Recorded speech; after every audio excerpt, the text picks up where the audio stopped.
صلی علی رسول الکریم اعوذ باللہ من الشیطان الرجیم بسم اللہ الرحمن الرحیم۔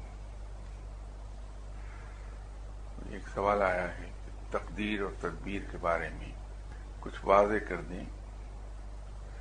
جب ہر چیز اللہ تعالیٰ کے قابو میں ہے تو پھر یہاں رہ کر ہم کیوں کہتے ہیں کہ بندہ تقدیر اپنی خود بناتا ہے؟ یہ صحیح ہے یا غلط؟ مہربانی فرما کر کچھ واضح کر دیں۔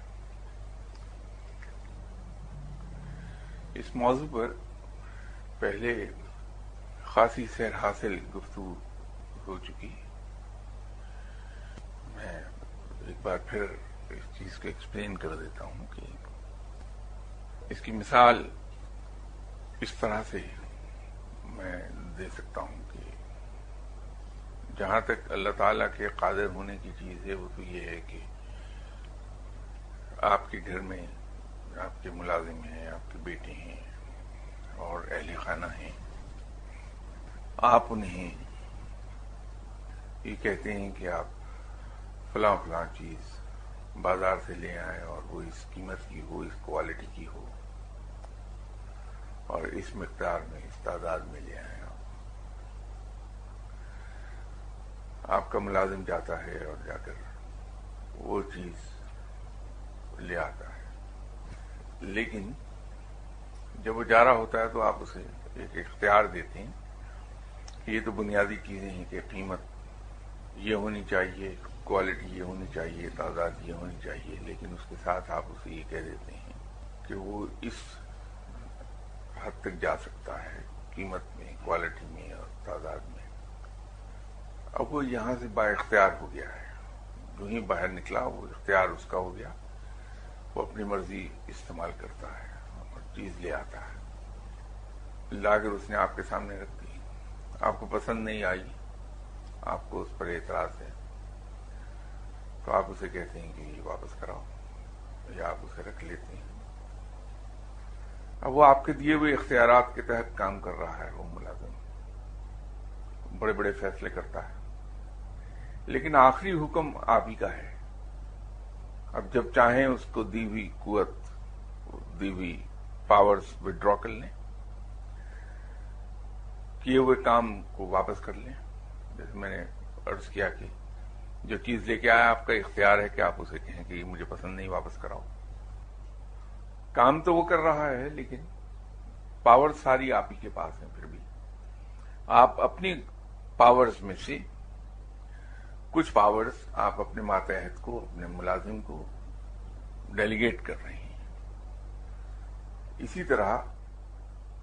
تمام چیزوں پر قادر رب ہے، مالک رب ہے، حکم رب کا چلتا ہے، لیکن اس نے چونکہ انسان کو اپنا خلیفہ بنا کے زمین پہ اتارا اور کوئی بھی انصاف پسند افسر، ایک مہربان افسر، ایک اچھا افسر اپنے نمبر 2 کو کبھی بے اختیار نہیں رکھتا، بلکہ اس کو کافی اختیارات تفویض کیے جاتے ہیں۔ تو اسی طرح اللہ نے اپنے نائب کو زمین پر اتارا تو بہت سے اختیارات دے کے اتارا، لیکن حکم بہرحال اللہ کا ہے، ویٹو پاور اللہ ہی کے پاس ہے۔ وہ جہاں یہ دیکھتا ہے کہ میرے نائب کا کوئی کام، اس کا کوئی قدم، اس کا کوئی حکم میرے کام میں رکاوٹ بن جائے گا یا میری حکمت عملی کے خلاف ہوگا تو اس کو وہیں کٹ کر دیتا ہے۔ اگر یہ چیز نہ ہوتی تو ہماری بہترین محنت، بہترین حکمت عملی، بہترین تدبیر، یہ سب ہم بروکار لاتے ہیں لیکن پھر کہیں کہیں سکسیس نہیں ہوتی۔ حالانکہ دوسری جگہ پر ہم تھوڑی سی لاپرواہی سے کام لیتے ہیں، محنت ہم اتنی نہیں کرتے، کامیابی ہو جاتی ہے۔ وہ ہے رب تعالیٰ کی ویٹو پاور کہ جہاں وہ یہ سمجھتا ہے کہ اس کام کا ہونا ہمارے حق میں بہتر نہیں ہوگا، ہمارے مفاد میں نہیں ہوگا، تو اسے کٹ کر دیتا ہے۔ جہاں وہ یہ سمجھتا ہے کہ یہ قدم اٹھانے سے اس کے نظام میں انٹرفیئرنس ہو جائے گی، خلل واقع ہوگا، بیلنس آؤٹ ہو جائے گا، وہ اسے کٹ کر لیتا ہے۔ انسان نے بے پناہ ریسرچ کی دواؤں پر، بہت سی بیماریوں کے علاج دریافت کر لیے جن کے پہلے علاج نہیں تھے، تندرست رہنے کے طریقے، اس کے میتھڈز، حتیٰ کہ جینیٹک سائنس میں خاصا آگے چلا گیا انسان، لیکن موت کو پھر نہیں روک پایا۔ موت ہر شخص کو آتی ہے، انفینٹس بھی اللہ کو پیارے ہو جاتے ہیں، ایڈولسنٹ ایج پر بھی لوگ چلے جاتے ہیں اللہ کے پاس، ایڈلٹس بھی، ادھیڑ عمر بھی اور بوڑھے بھی، ہر عمر کے لوگ انتقال کرتے ہیں، انسان روک نہیں پایا۔ یہ اللہ کے ہر چیز پر قادر ہونے کا اور اللہ کے قادر مطلق ہونے کا، دی الٹیمیٹ اتھارٹی، وہ ثبوت ہے کہ انسان موت پر قابو نہیں پا سکا۔ نمونیا کا علاج دریافت ہو گیا ہے، آج نہیں بہت دیر پہلے، لیکن پھر بھی کتنے لوگ ہیں جو نمونیا سے مر جاتے ہیں، اور تو اور کالرا جیسی معمولی بیماری، اس سے کئی لوگ انتقال کر جاتے ہیں، فلو سے انتقال کرتے ہیں لوگ، علاج ہے لیکن لوگ انتقال کرتے ہیں۔ یہ ظاہر کرتا ہے کہ کہیں اور کوئی قوت ہے جو اپنا حکم بیٹھی چلا رہی ہے، یہاں ہمارا اختیار نہیں، ورنہ اگر 10 آدمی نمونے سے صحتیاب ہو گئے تو 11ویں کو بھی ہونا چاہیے تھا، 12ویں کو بھی ہونا چاہیے تھا، نہیں ہوتے۔ باوجود اختیار ہونے کے قادر ہر چیز پر روی ہے، وہ جب چاہتا ہے ویٹو پاور استعمال کر دیتا۔ اس کے ایک حصے کا جواب تو یہ ہے۔ باقی تقدیر کی جہاں تک بات ہے، یہ بارہا اس پہ بات ہوئی کہ تقدیر دو طرح کی ہے، ایک تو تقدیر مبرم ہے، آسان لفظوں میں تقدیر معین کہہ لیجیے اسے۔ تقدیر مبرم جو ہے وہ ہمارے اختیار میں نہیں ہے، وہ صرف رب کے اختیار میں ہے، لیکن لکیلی وہ ٹوٹل تقدیر کا صرف 5 سے 10% حصہ ہے، باقی تقدیر معلق ہے جو اللہ نے ہم پر چھوڑ دی۔ ہم جتنی محنت کریں گے، جتنا کام کریں گے، جتنی تدبیر لڑائیں گے، جتنے ہم پروفیشنٹ ہوں گے، وہ تقدیر ہم اپنی خود لکھیں گے۔ میں اگر گھر پر پڑا چادر تان کے سوتا رہوں، وہ لوگ جو محنت کر رہے ہیں مسلسل، وہ مجھ سے یقیناً آگے بڑھ جائیں گے۔ میں آگ کو پکڑتا ہوں، میرا ہاتھ جل جائے گا، جو آدمی احتیاط کر رہا ہے وہ اس کا ہاتھ نہیں جلے گا۔ میں صحیح وقت پر گھر سے نکلتا ہوں، صحیح وقت پر اسٹیشن پہ پہنچتا ہوں، میری ٹرین مس نہیں ہوگی، لیکن اگر میں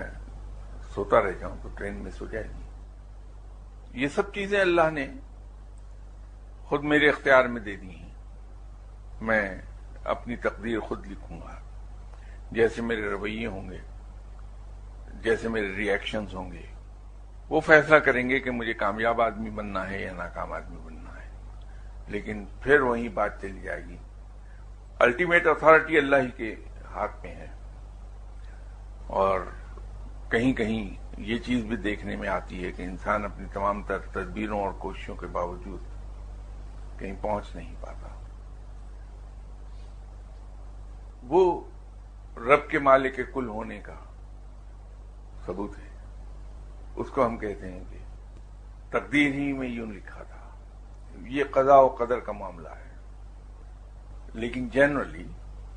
قانون فطرت کے تحت اللہ تعالی ہم میں سے ہر ایک کو وہی کچھ عطا کرتا ہے،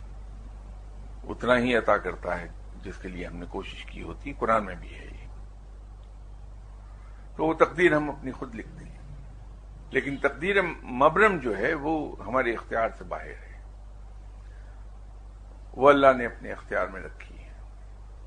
موت پر کسی کا اختیار نہیں، وہ تقدیر مبرم کا حصہ ہے۔ نہ مرنے کے وقت پر کسی نے مرنا ہے، نہ مرنے کے طریقے پر اور نہ مرنے کے مقام پر، ان تینوں پر کسی کا کوئی اختیار نہیں۔ وہ تقدیر مبرم کا حصہ ہے اور ربی کے اختیار میں ہے۔ اسی طرح اولاد کسی کی کتنی ہوگی وہ رب کے اختیار میں ہے۔ وہ صرف 5 سے لے کے 10% تک حصہ ہے، لیکن باقی تقدیر انسان خود لکھتا ہے۔ یہ وہ سوال ہے جو گزشتہ 2 روز سے کم و بیش 20 یا اس سے ذرا زیادہ لوگ مجھ سے کر چکے ہیں۔ شاہ صاحب، میرا سوال یہ ہے کہ جو بم دھماکے حضرت داتا گنج بخش کے مزار شریف پر ہوئے تھے، ان کی وجوہات کیا ہیں؟ میرا مطلب یہ ہے کہ صاحب ڈیوٹی ولی اللہ اس وقت کہاں تھے، اور اللہ تعالیٰ بھی تو حضرت داتا گنج بخش سرکار سے بہت محبت فرماتے ہیں، تو پھر یہ واقعہ کیوں پیش آیا؟ کیا صاحب ڈیوٹی قطب وقت یا ولی اللہ اس کو روک نہیں سکتے تھے؟ معذرت کے ساتھ یہ سوال اس لیے کیا ہے کہ دل بہت رنجیدہ ہے۔ یہاں میں کبھی کبھی ایک عرض کیا کرتا ہوں سب کی خدمت میں کہ اولیاء کرام کے بارے میں ہم کتابوں میں ان کی کرامات اور ان کے تصرفات کا ذکر پڑھتے پڑھتے یہ سمجھنے لگتے ہیں کہ ولی اللہ تعالیٰ مجھے معاف فرمائے، نعوذ باللہ، ہر چیز پر قادر ہے، وہ جو چاہے کر لے، نعوذ باللہ۔ ایسا ہرگز نہیں۔ جو اللہ کے دوست ہیں وہ تو بیچارے ایک عام آدمی سے بھی زیادہ مجبور ہیں کہ ان پر قانون زیادہ لاگو ہوتا ہے۔ بالکل اسی طرح کہ اگر ایک ٹریفک سارجنٹ اگر وہ ڈیوٹی پر نہیں ہے، 1 وے کی خلاف ورزی کرے تو کورٹ اسے عام آدمی کی نسبت زیادہ سزا دے گی کہ اس کا تو کام ہی یہ تھا کہ وہ قانون لاگو کرتا، تو بجائے قانون لاگو کرنے کے اس نے خود ہی قانون توڑ دیا۔ تو اللہ کا دوست اسی قصے میں پھنسا ہوتا ہے کہ چونکہ وہ اللہ کا دوست ہے تو رب تعالیٰ اسے 1 انچ دائیں بائیں نہیں جانے دیتا۔ ذرا اس کا پاؤں پھسلنے لگتا ہے تو اس کو جھٹکا دے دیتا ہے کہ ہوش کرو، کدھر کو جا رہے ہو تم، کیونکہ رب تعالیٰ بہت مہربان ہے، وہ اپنے دوستوں کو جلدی بھٹکنے نہیں دیتا، ذرا سی کوتاہی پر انہیں جھٹکا دے دیتا تاکہ ان کا پاؤں پھسلنا نہ پائے، وہ جلدی ہوش میں آ جائیں۔ اس لیے وہ مجبور ہوتے ہیں۔ جو قضاء و قدر کے معاملات ہیں اس میں وہ دخل انداز نہیں ہوتے کسی قیمت پہ، یہ نقطہ یاد رکھیے گا۔ اگر وہ کہیں اس میں قضاء و قدر میں دخل انداز ہو پاتے ہوتے تو کسی ولی اللہ کی اولاد ان سے جدا نہ ہوتی، اس لیے کہ اولاد سے پیار تو انسانی انسٹنکٹ ہے، بلکہ تمام جانداروں میں یہ انسٹنکٹ موجود ہے کہ اپنی اولاد سے بہت پیار ہے۔ تو ہر ولی اللہ اپنی اولاد کو دعا کر کے مرنے سے روک دیتا، ایسا نہیں ہوا۔ کسی ولی اللہ کی اولاد بیمار نہ ہوتی کبھی، اس لیے کہ کوئی شخص اپنی اولاد کو بیمار نہیں دیکھ سکتا، لیکن سبھی اولیاء کرام کی اولاد بیمار ہوتی، پیغمبروں کی اولاد بیمار ہوئی، خود پیغمبر بیمار ہوئے۔ قضاء و قدر میں کوئی دخل نہیں دے سکتا، وہ اسی طرح ہوتی رہتی ہیں جس طرح سے اللہ چاہتا ہے۔ اسی طرح کوئی ولی اللہ کسی قسم کا کبھی کوئی دعویٰ نہیں کرتا، کیونکہ اگلے ہی منٹ میں اللہ اسے جھوٹا کر دیتا ہے۔ رب تعالیٰ اس میں بڑا سینسٹیو ہے۔ ایک پہلو تو اس کا یہ ہے۔ دوسرا پہلو اس کا ایک اور ہے کہ جو ولی اللہ دنیا سے چلا گیا، دنیا کے شب و روز سے اس کا تعلق منقطع ہو گیا، اس کا تصرف دنیا کے شب و روز سے ختم ہو گیا، سو مچ سو کہ وہ مرنے کے بعد اس پر بھی قادر نہ رہا کہ وہ کوئی نیکی کر کے اپنے نام اعمال میں ثواب کا اضافہ کرا لے۔ وہ زندہ لوگوں کا محتاج ہو گیا اس معاملے میں کہ زندہ لوگ اس کے لیے کوئی صدقہ کر دیں، کوئی کلام الہی کی تلاوت کر دیں اور اس سے حاصل ہونے والے ثواب کے لیے اللہ کے حضور درخواست کر دیں کہ یا باری تعالیٰ، یہ جو کچھ میں نے نفلی عبادت کی یا جو صدقہ و خیرات کیا، اس کا ثواب تو مرنے والے کی روح کو عطا فرما دے۔ تو اس ضمن میں وہ زندہ لوگوں کا محتاج ہو گیا۔ اب ایک آدمی جو اس دنیا سے رخصت ہو گیا، خواہ وہ ولایت کے کسی بھی مقام پر ہے، اس کے مزار کے احاطے میں کوئی شخص بیٹھا چرس پی رہا ہے، جوا کھیل رہا ہے، تو وہ اس پر قادر نہیں کہ اسے آ کے بازو پکڑ کے اٹھا دے اور کہہ دے کہ تم چلے جاؤ یہاں سے۔ اسی طرح جو کچھ جناب دادا گنج بخش رحمۃ اللہ علیہ صاحب کے مزار پر ہوا، اس کے بارے میں ہم دراصل وہ کتابیں پڑھ پڑھ کے ذہنی طور پر بھٹکے ہوئے ہیں اس معاملے میں، کہ ہم یہ سمجھتے ہیں کہ جناب قبلہ دادا گنج بخش رحمۃ اللہ علیہ صاحب ولایت کے انتہائی بلند مقام پر فائز ہیں، تو وہ اس پر بھی قادر ہیں مر جانے کے بعد بھی کہ اپنے مزار پر آنے والے لوگ جو ہیں ان کی سیفٹی کا وہ بندوبست کر لیں گے، ان کی حفاظت کر پائیں گے۔ دنیا سے تعلق ان کا منقطع ہو گیا، دنیاوی معاملات میں دخل اندازی نہیں کریں گے۔ ایک صاحب نے اسی ضمن میں جب میں نے یہ جواب ان کو دیا تو انہوں نے ایک ضمنی سوال آگے اور کیا کہ اگر ایسا ہے جو آپ کہہ رہے ہیں تو ہم جو جاتے ہیں اور اس نیت سے جاتے ہیں کہ وہاں سے ہمیں فیض ملے گا، وہاں سے ہماری حفاظت ہوگی، تو وہ بڑی وضاحت سے پھر ان کے حضور عرض کرنا پڑا کہ یہ جو وہاں سے ہمیں دنیاوی فیض ہوتا ہے، یہ ذرا سی کریکشن کر لیجئے ذہن میں کہ یہ داتا صاحب سے فیض نہیں ہوتا، ہمیں یہ فیض ہمیں رب سے ہوتا ہے۔ جو کچھ وہاں سے عطا ہوتا ہے وہ سب رب تعالیٰ عطا کرتا ہے، داتا صاحب نہیں کرتے۔ فرق کیا ہے کہ داتا صاحب کے مزار پر مانگی جانے والی دعا کی تو رب تعالیٰ ہی سے جاتی ہے، لیکن وہاں سے دو چیزیں اضافی ہمیں حاصل ہوتی ہیں۔ ایک تو یہ ہے کہ جب ہم داتا صاحب یا کسی اور صاحب مزار کے پاس جائیں گے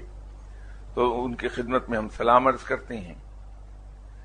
اور اس کے بعد ہم فاتحہ خوانی کرتے ہیں وہاں، اور اس کے بعد رب تعالیٰ سے عرض کرتے ہیں کہ یا باری تعالیٰ، یہ جو میں نے تیرا کلام تلاوت کیا، اس کا ثواب میں نے تیرے اور تیرے نبی اکرم صلی اللہ علیہ وسلم کی خدمت میں بطور نذرانہ پیش کیا، تو اسے قبول فرما کے اس ثواب کو جناب دادا گنج بخش رحمۃ اللہ علیہ صاحب کی روح کو بخش دے۔ رب تعالیٰ چونکہ بہت مہربان ہیں تو اس تلاوت کا جو ثواب ہے، جتنا ثواب ہوا، وہ ہمارے نامہ اعمال میں بھی اس نے لکھ دیا اور فرشتوں کو حکم دیا کہ یہ اس کا ایکویلنٹ ثواب دادا گنج بخش رحمۃ اللہ علیہ صاحب کے نامہ اعمال میں بھی لکھ دیا جائے، اور اس کی اطلاع دادا صاحب کی روح کو ہو جاتی ہے کہ میرے نامہ اعمال میں کسی شخص نے اس ثواب کا اضافہ کر دیا۔ جیسے میں نے شروع میں عرض کیا کہ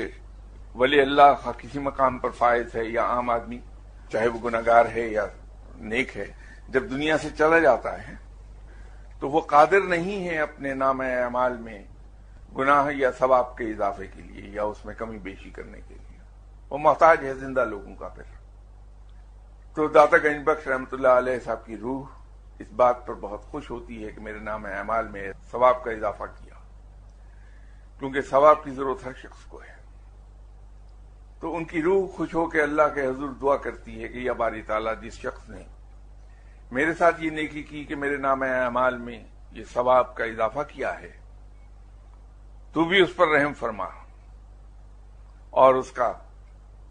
کام جس کے لیے وہ دعا کر رہا ہے وہ تو اس کی مشکل حل فرما دے۔ تو چونکہ داتا صاحب اللہ کے نیک بندے ہیں اور اللہ بہت حیا والا ہے، بہت وفادار ہے، وہ اپنے مقبول بندوں کی دعا تو بڑی دور کی بات ہے، تو گناہگاروں کی دعاؤں کو بھی رد نہیں کرتا، ان کو بھی قبول فرما لیتا ہے۔ تو رب تعالی اس دعا کو قبول کرتا ہے اور اپنی رحمت کے صدقے ہماری وہ مشکل آسان کر دیتا ہے۔ رب داتا فان نہیں۔ ایک فائدہ تو ہمیں وہاں دعا مانگنے کا یہ ہے۔ دوسری بات یہ ہے کہ رب تعالی نے یہ فرمایا کہ جہاں پر میرا ذکر ہوتا ہے وہاں رحمت کے فرشتے اترتے ہیں، وہاں رحمت کی بارشیں ہوتی ہیں۔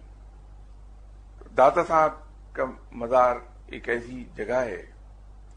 جہاں round the clock naan stop کلام پاک کی تلاوت ہو رہی ہوتی، کوئی نہ کوئی بیٹھے، کچھ لوگ وہاں تلاوت کرتے ہیں، وہاں ذکر ہو رہا ہوتا ہے، فاتحہ خوانی ہو رہی ہوتی ہے 24 گھنٹے وہاں۔ فاتحہ خوانی کیا ہے؟ وہ بھی کلام الہی ہے، وہ بھی ذکر الہی ہے۔ تو جہاں اتنی کثرت سے اللہ کا ذکر ہوتا ہوگا، اس کے کلام کی تلاوت ہوتی ہوگی، وہاں رحمت کے فرشتوں کا تانتا بندھا رہتا ہے۔ ایک بارش ہے رحمت کی جو ہوتی رہتی ہے اس مقام پر جہاں اتنی تلاوت ہو، اتنا ذکر الہی ہو۔ جس طرح سے برسات میں شہر کے کچھ علاقوں میں بارش ہوتی، کچھ میں دھوپ چمک رہی ہوتی ہے، تو جو بندہ اس وقت اس مقام پر ہے جہاں بارش ہو رہی ہے تو اس بارش سے نہا جاتا ہے، جبکہ دوسرے اس مقام پر نہیں ہے تو دھوپ چپتی رہتی ہے انہیں۔ تو اسی طرح جو شخص وہاں ہے جہاں رحمت کی مسلسل بارش ہو رہی ہے، وہاں کھڑا ہو کے جب دعا کرتا ہے اللہ کے حضور، تو رحمت کے فرشتے جو اتر رہے ہیں وہ بھی آمین کہتے ہیں اس دعا کے ساتھ۔ تو رب تعالیٰ اس دعا کو جلدی قبول فرماتا ہے۔ تو یوں ہماری مشکلیں اللہ آسان کر دیتا ہے۔ تو یہ دنیاوی قصے کے بعد ان صاحب نے کہا کہ چلیے دنیا کی بات تو سمجھ میں آ گئی، تو یہ روحانی فیض کے لیے جو ہم جاتے ہیں وہ کیا ہوتا ہے؟ روحانی فیض کا معاملہ بالکل اسی طرح ہے جیسے دنیاوی معاملات کا ہے فیض۔ وہاں چونکہ ہر وقت رحمت کی بارش ہو رہی ہے، پھر جو صاحب مزار ہیں ان کی وائبریشنز وہاں موجود ہیں، وہ میگنیٹک فیلڈ ان کا وہاں موجود ہے۔ جب ہم اس دائرے میں آتے ہیں تو ہم پر وہ اثر انداز ہوتا ہے، رحمت کی بارش بھی اور وہ میگنیٹک فیلڈ بھی۔ اور پھر لطف یہ ہے کہ انہوں نے مثال دی تھی کہ جناب خواجہ غریب نواز صاحب نے وہاں چلہ کاٹا، اور خواجہ صاحب کی اس شعر سے یہ اندازہ ہوتا ہے کہ انہیں ادراک ہوا داتا صاحب کے روحانی مقام کا، تو آپ نے وہ شعر مشہور پڑھ دیا۔ پھر روایات سے ثابت ہے کہ وہاں جناب بابا فرید گنج شکر رحمۃ اللہ علیہ صاحب بھی تشریف لے جاتے رہے ہیں۔ اب اس کے اندر بات یہ ہے کہ جو شخص وہاں بیٹھ کے چلہ کاٹ رہا ہے وہ خود روحانیت کے ایک خاص مقام پر پہنچا ہوا آدمی ہے۔ وہ مجاہدوں اور ریاضتوں اور نیکی کے ذریعے روح کی بالیدگی کے اس مقام پر ہے، روح کی لطافت کے اس مقام پر پہنچا ہے جہاں وہ ٹائم اینڈ سپیس سے بیونڈ ہو گیا ہے۔ وہ وہاں بیٹھ کے اپنی ذہنی قوتیں مرکوز کرتا ہے اور ایک خاص پوائنٹ پر فوکس کر رہا ہے، وہ ہے داتا صاحب۔ تو اس کی اپنی جو ذہنی اور روحانی قوتیں ہیں وہ جب ایک جگہ پہ جا کر فوکس ہوتی ہیں، بالکل اسی طرح جس طرح کنویکس لینس کے ذریعے سے سورج کی شعاعیں گزر کر اگر ایک خاص نقطے پر جہاں وہ ایک ہو جاتی ہیں اس پر مرکوز ہو جائیں تو کاغذ بغیر آگ کے جل اٹھتا ہے، کپڑا بغیر آگ کے جل اٹھتا ہے۔ بالکل اسی طرح جب اس کی ذہنی اور روحانی قوتیں وہ ایک خاص نقطے پر فوکس کرتا ہے، وہاں مرکوز کر دیتا ہے، تو اس کی ملاقات داتا صاحب کی یا اس صاحب مزار کی روح سے ہوتی ہے۔ ہم یہ کہتے ہیں کہ اس شخص کو کشف القبور حاصل ہو گیا۔ جب وہ ملاقات ہوتی ہے تو وہ روح ٹو روح مکالمہ بھی ہو جاتا ہے، اور اس مکالمے میں یہ ضروری نہیں ہے کہ داتا صاحب اگر پرشین بولتے تھے اور وہاں چلہ کاٹنے والا میری طرح کا ان پڑھ ہے اور پنجابی زبان صرف بولتا ہے تو کمیونیکیٹ دونوں نہیں کر پائیں گے، کیونکہ داتا صاحب کی زبان پرشین ہے اور وہ اس آدمی کی مادری زبان پنجابی ہے۔ وہ روح ٹو روح کا مکالمہ ہے، اور اس کی مثال بالکل ایسی ہے کہ UNO کے اندر بولنے والا کسی زبان میں تقریر کر رہا ہو لیکن سننے والا اس کو اپنی مادری زبان میں سن سکتا ہے، اس کو صرف بٹن کو ایڈجسٹ کرنا ہے اور اس کی تمام تقریر اسے اپنی مادری زبان میں سنائی دے گی۔ تو روح ٹو روح کا مکالمہ جو ہے وہ اس کی مادری زبان میں اسے سنائی دے گا، تو وہ اس سے روحانی فیض حاصل کرتا ہے۔ اس کی روح کی جو قوتیں ہیں، اس کی وائبریشنز ہیں، وہ وائبریشنز اس آدمی کی اپنی روح کی وائبریشنز پر اثر انداز ہوتی ہیں، کیونکہ ایک طرف بہت اسٹرانگ میگنیٹک فیلڈ ہے، دوسری طرف میگنیٹک فیلڈ کمزور ہے، تو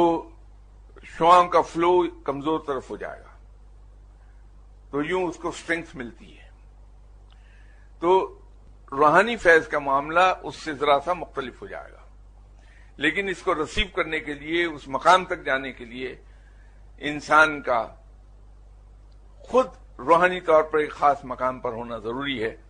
اسی لیے یہ کہا جاتا ہے داتا صاحب کے بارے میں کہ داتا صاحب دیتے تو ہیں اور بہت کھلے ہاتھ سے عطا کر دیتے ہیں، لیکن دیتے ہیں بہت دیر کے بعد،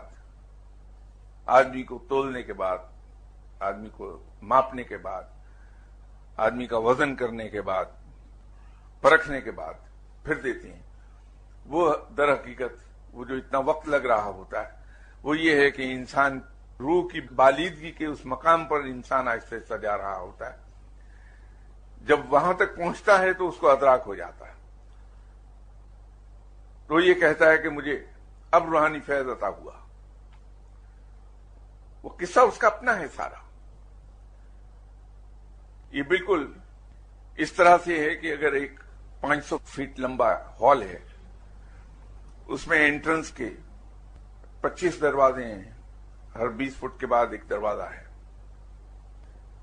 ایک آدمی پہلا دروازہ کھولتا ہے، اس کے ساتھ لگے ہوئے لائٹ کے سوئچ کو آن کرتا ہے تو لائٹ ایک محدود دائرے میں پھیلتی ہے، تو اسے وہاں پڑی ہوئی چیزیں دکھائی دیتی ہیں۔ وہ لائٹ بند کر کے آتا باہر، لوگوں سے کہتا ہے کہ اس ہال میں فلاں فلاں چیز پڑی ہوئی ہے۔ وہاں ایک صاحب اور کھڑے ہیں، وہ کہتے ہیں نہیں وہاں تو یہی ہے۔ وہ کہتے ہیں میں تو اپنی آنکھوں سے دیکھ کے آیا ہوں، آپ غلط کہتے ہیں، آپ نے دیکھا ہی نہیں، آپ بلا وجہ میں کہہ رہے ہیں۔ وہ کہتا ہے نہیں وہاں ہیں یہ چیزیں۔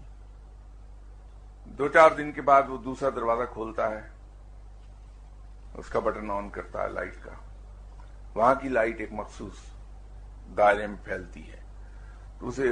اس دائرے، روشنی کے دائرے میں آئی ہوئی چیزیں دکھائی دینے لگتی ہیں، تو اسے احساس ہوتا ہے کہ وہ جو آدمی ملا تھا وہ صحیح کہہ رہا تھا، یہاں تو یہ پڑا ہوا ہے، میں ہی نہیں دیکھ سکا۔ تیسرا دروازہ کھولتا ہے، لائٹ آن کرتا ہے، مزید چیزیں دیکھتا ہے، حتیٰ کہ آخری دروازے تک وہ جا پہنچتا ہے اور وہاں کی لائٹ آن کرتا ہے تو آخر پہ پڑی ہوئی چیزیں بھی دکھائی دیتی ہیں۔ اب اس شخص کو ادراک ہو گیا ہے 0 فٹ سے لے کے 500 فٹ تک پڑی ہوئی چیزوں کا، کہ اس ہال میں شروع سے آخر تک کیا کیا چیز پڑی ہے۔ چیزیں تو پہلے بھی وہاں موجود تھیں، اس بندے کو دکھائی نہیں دیتی تھی، اس لیے کہ اس کی رسائی وہاں تک نہیں تھی۔ روحانیت میں بھی چیزیں تو ہر وقت وہاں موجود ہیں، صرف ہمیں ادراک نہیں ہو پا رہا اس چیز کا۔ تو ہم جب گریجولی روحانی طور پر اوپر چلے جاتے ہیں، ہماری روح میں لطافت بڑھتی جاتی ہے، جو لطافت بڑھتی ہے ہماری پرواز بڑھتی ہے، اور جو پرواز بڑھتی ہے ہمیں اور چیزیں دکھائی دینے لگتی ہیں، تو وہ چیزیں جن کو ہم یقین نہیں کرتے تھے کہ یہ مارز وجود میں ہو سکتی ہیں کبھی، ان کا بھی یقین آنے لگتا ہے، کیونکہ ہم اپنی آنکھوں سے دیکھ چکے ہوتے ہیں۔ ہم اگر کسی سے کہیں کہ صاحب ہم نے اپنی آنکھوں سے، کھلی آنکھوں سے سلام پھیرتے ہوئے نماز کا یا نماز کے بعد دعا کے لیے ہاتھ اٹھاتے ہوئے، دعا کے دوران ہم نے فلاں فلاں آدمی کو دیکھا، تو سبھی لوگ اگر ازراہ اخلاق، ازراہ مروت اس وقت ہمیں کچھ نہیں کہیں گے تو بعد میں ضرور کہیں گے پاگل ہو گیا۔ ایک آدمی جس کا انتقال آج سے 4000 سال پہلے ہوا تھا، یہ کہتا ہے کہ میں نے دعا کے دوران اس سے ملاقات کر لی۔ کوئی ایسا حادثہ پیش آتا ہے کہ وہ بندہ جو مذاق اڑا رہا ہے وہ خود روحانیت کی راہ پہ لگ جاتا ہے، نیکی کی راہ پہ لگتا ہے۔ کچھ عرصے کے بعد اس کے ساتھ یہی واقعہ پیش آتا ہے تو وہ ریئلائز کرتا ہے کہ وہ 15-20 سال پہلے جو ایک صاحب نے مجھے کہا تھا وہ تو سچ کہہ رہے تھے، میں ایسے ہی مذاق اڑا رہا تھا۔ تو روحانی فیض جو آپ کو کسی صاحب مزار سے حاصل ہو رہا ہے، اس کے اندر در حقیقت اصل جو چیز رول پلے کر رہی ہے وہ آپ کی اپنی روح پلے کر رہی ہے۔ اور اس کا بھی ایک میکنزم عرض کر دوں کہ ہوتا کیا ہے۔ کشف و کرامات کے مقام تک پہنچنے کے لیے ایک چیز بڑی اہم ہے، وہ یہ ہے کہ آپ کے خیالات، آپ کا شعور، آپ کا لاشعور، آپ کی ساری تھنکنگ ہر وقت ایک ڈائریکشن میں رہے، وہ ہے رب تعالی، اس کے رسول، اس کی کتابیں۔ تو جب یہ ہم ہر وقت اپنے خیالات کو ادھر کو مرکوز کیے رکھتے ہیں، وہاں مرتکز ہوتے ہیں، تو ہمارے ذہن کے تمام سیلز جن کا تعلق مرئی اور غیر مرئی چیزوں کے ساتھ ہے وہ ایکٹیویٹ ہونے لگتے ہیں، اور دنیاوی معاملات سے جن چیزوں کا تعلق ہے، جن سیلز کا تعلق ہے، وہ سیلز ہائبرنیشن میں جانے لگتے ہیں گریجولی۔ تو دنیا کی طرف سے توجہ ہماری کم ہو جاتی ہے، اور رب تعالیٰ کی طرف توجہ، رب تعالیٰ اور اس کے رسول اور اس کی کتابیں، اس کی تمام چیزیں، ان کی طرف توجہ زیادہ ہو جاتی ہے۔ تو ہمارا لاشعور سوتے میں بھی کام کر رہا ہوتا ہے اور وہ ادھر ہی متوجہ ہوتا ہے۔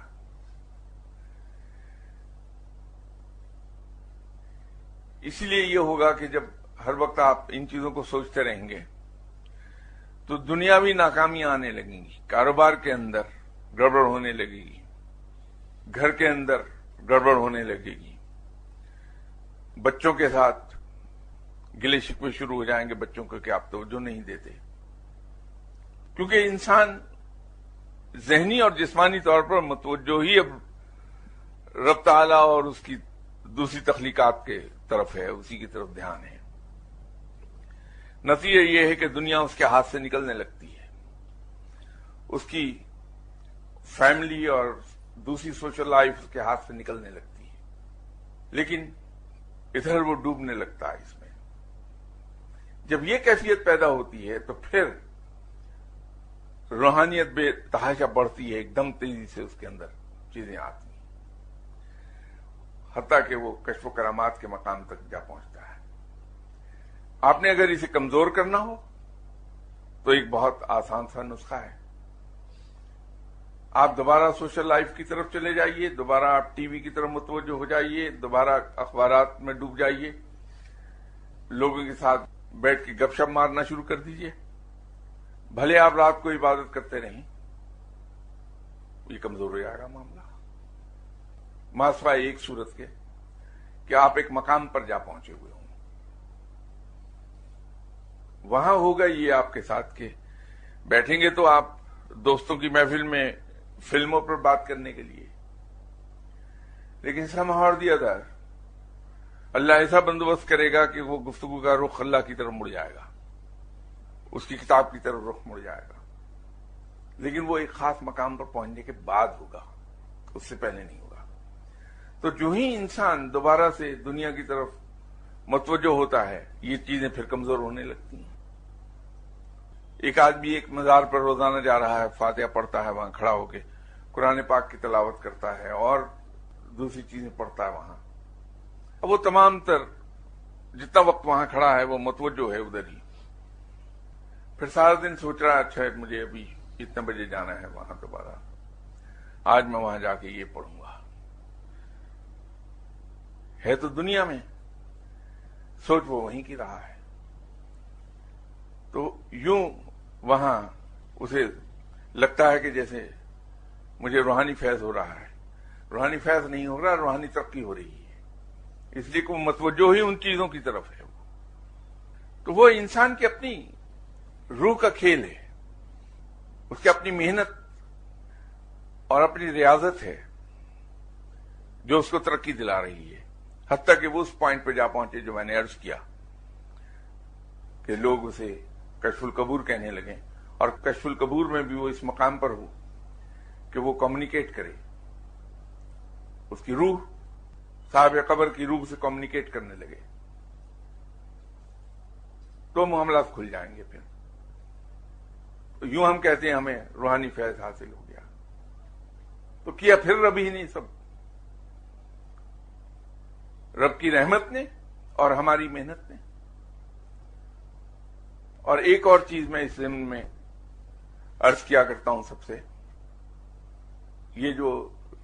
اس سوال میں لکھا ہے کہ دل بہت رنجیدہ ہے، اگر یہ جو 2-4 بار میں نے ذکر کیا اگر اس پہ تھوڑا سا توجہ دی ہوتی تو آج دل رنجیدہ نہ ہوتا. یہ رنجیدگی اس لیے نہیں کہ وہاں لوگوں کا انتقال ہو گیا، میری صاف گوئی اور سچائی کے لیے معاف کیجیے گا. یہ رنجیدگی اس لیے ہے کہ ہم نے جناب داتا گنج بخش رحمۃ اللہ علیہ صاحب کے جو بت دل میں گھڑے تھے وہ بت ڈھہ گئے. میں ہمیشہ ایک بات عرض کیا کرتا ہوں کہ اپنے مرشد کو انسان سمجھیے، عام انسانوں کی طرح وہ بھی خطا کا پتلا ہے، اس کا پاؤں بھی پھسل سکتا ہے، اس سے بھی غلطی ہو سکتی ہے. اگر آپ اسے سپر ہیومن سمجھیں گے تو پھر جہاں کبھی اس سے کوئی غلطی ہوئی اور وہ آپ کے نوٹس میں آئی تو آپ کی عقیدت کا بت سارا ٹوٹ جائے گا. اور پھر جو انسان اندر سے ٹوٹتا ہے، جب اس کے وہ عقیدت کا بت ٹوٹتے ہیں تو اس کے لیے سنبھلنا مشکل ہوتا ہے. لیکن اگر ہم یہ سمجھیں کہ ہمارا مرشد انسان ہے، اس کی جبلت میں بھی اللہ نے غلطی لکھی ہے، اس کی عقل اور اس کے علم دوسرے انسانوں کی طرح ناقص ہے،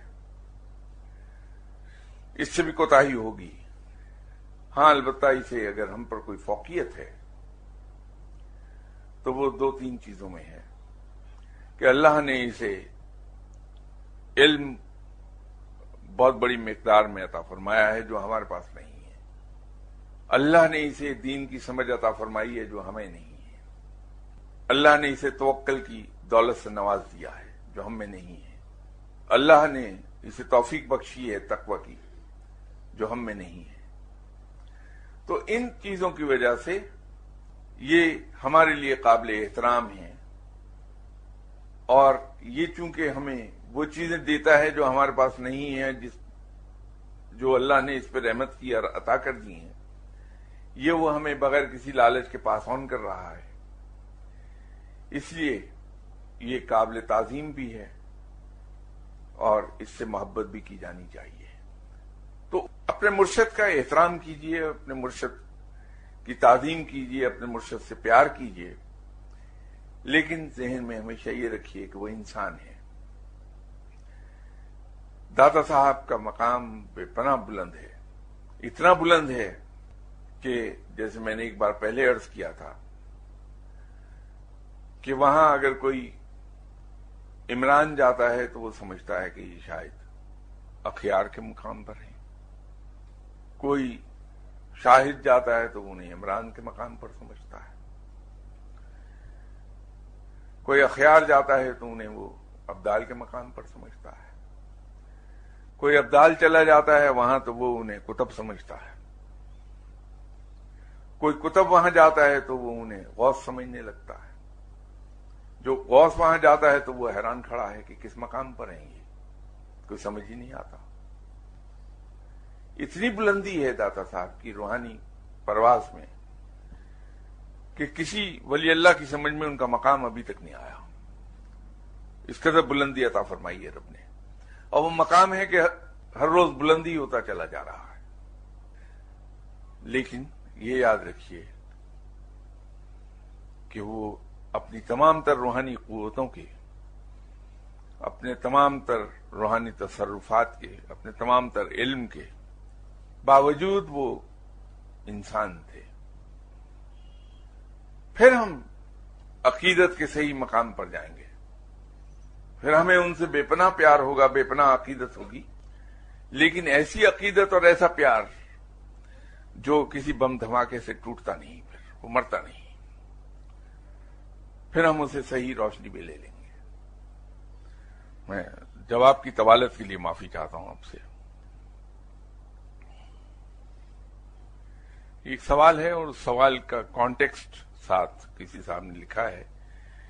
کہ اللہ تعالیٰ کا حضرت آدم علیہ السلام کو علم سکھانا اور فرشتوں سے مخفی رکھنا زبردست حکمت تھی۔ اس کائنات کے بننے اور سمجھنے کے لیے علم کی ضرورت ہے، اور یہ ایک حکمت کے تحت وجود میں آئی۔ حضرت موسیٰ علیہ السلام سے 3 سوال مخفی رکھنا ایک حکمت بھی تھی، اور اس کا علم حضرت خضر علیہ السلام کو دیا گیا۔ اس کانٹیکسٹ میں سوال یہ ہے کہ قرآن کی روشنی میں بتائیے کہ علم اور حکمت میں کیا فرق ہے، اور اللہ کی ذات العزیز و الحکیم و العلیم ہے۔ ایک زمانے میں جب یہاں علم اور حکمت سے متعلق بات ہماری چل رہی تھی تو میں نے ایک عرض کیا تھا، جس میں سے بہت سی چیزیں میں حذف کر جاؤں گا، اس لیے کہ وہ باتیں ہماری جو سی ڈیز ہیں جس میں گفتگو ریکارڈ ہے اس پر موجود ہیں سب کی سب۔ جب رب تعالیٰ نے روحیں تخلیق کی تو تخلیق کے بعد انسانی روح کو اس آسمان پر اتارا گیا جہاں فرشتے رہتے ہیں، اور انسانی روح کو فرشتوں کے نور میں غسل دیا گیا۔ اس غسل کے بعد اس انسانی روح کا نام دی پائس سول رکھا، روح پاکیزہ۔ وہاں سے پھر اسے تیسرے آسمان پر اتارا گیا، اور اس آسمان پر پھر سے ایک بار غسل دیا گیا، اور اس غسل کے بعد روح کا نام روح متحرکہ دی موونگ سول رکھ دیا گیا۔ اس کے بعد وہاں سے اسے پھر نچلے آسمان پر اتارا گیا جہاں روح انسانی کے نام سے۔ اب جب زمین پر حکم مادر میں بچے کا جسم بن رہا ہوتا ہے، یہ بھی یہاں گفتگو میں ہو چکا کہ کس سٹیج پر کیا چیزیں بنتی ہیں، کس سٹیج پر کیا چیزیں بنتی ہیں، ٹائم فریم بھی ہم نے ڈسکس کیا۔ تو جب اس بچے کا دل وجود میں آتا ہے تو اسی وقت اس روح کو آسمان سے روانہ کر دیا جاتا ہے، اور ایک فرشتہ وہ روح لے کے آ کے انسانی دل کے عین درمیانی حصے میں اسے رکھ دیتا ہے، اور وہ روح وہاں قید ہوتی ہے۔ پھر روانگی کے وقت اسے ایک ٹاسک دیا جاتا ہے، روح انسانی کو ایک ٹاسک دیا جاتا ہے کہ جب تک یہ زمین پر ہے یہ اپنے خالق کی طرف رجوع رکھے گی۔ اب اس سے آپ کو ایک چیز سمجھ آ گئی ہوگی کہ کہیں کہیں آپ نے ایک چیز پڑھی ہوگی کہ انسان کو رب نے پیدا کیا اپنی عبادت کے واسطے۔ وہ یہ ہے کہ اسے روانگی کے وقت آسمانوں سے روانہ کرتے وقت یہ ٹاسک اسائن کر دیا جاتا ہے کہ جب تک تم زمین پر ہو اپنے خالق کی طرف رجوع رکھو۔ جو روح وجود میں آنے کے بعد، دنیا میں آ جانے کے بعد اور ہوش سنبھالنے کے بعد، بلوغت کی حد تک پہنچنے کے بعد رب کی طرف رجوع رکھتی تو ہے، لیکن اس طرح نہیں رجوع رکھ رہی جس طرح سے رجوع کرنے کا حق ہے۔ تو وہ جو سرسری رجوع ہے اس روح کا، رب تعالیٰ اسے بھی قبول فرما لیتا ہے اور اسے بھی رائیگاں نہیں جانے دیتا اور اس کو ایک ریوارڈ دیتا ہے، اور وہ ریوارڈ ہے اس کے گھر کے آرام و آسائش کا، کہ ایسی روح کو گھر کا آرام و آسائش پرووائڈ کر دیا جاتا ہے۔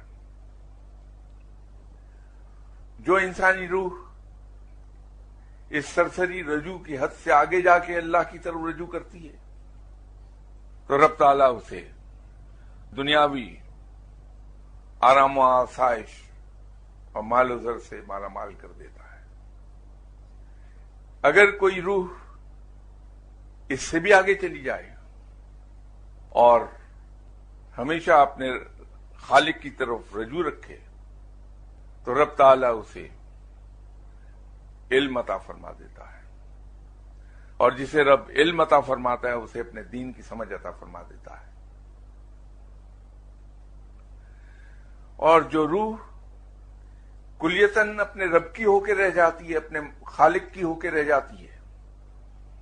تو رب تعالیٰ اسے وزڈم عطا فرماتا ہے، حکمت عطا فرماتا ہے، اور ایسنس آف وزڈم خود رب ہے۔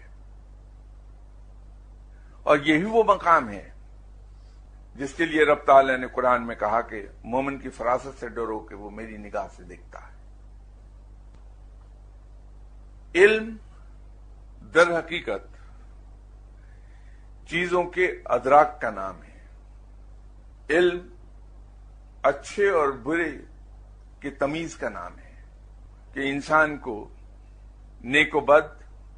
گناہ و ثواب، اچھے اور برے کی تمیز ہو جائے۔ علم سے ہمیں پتہ کیا چلتا ہے، واٹ از واٹ۔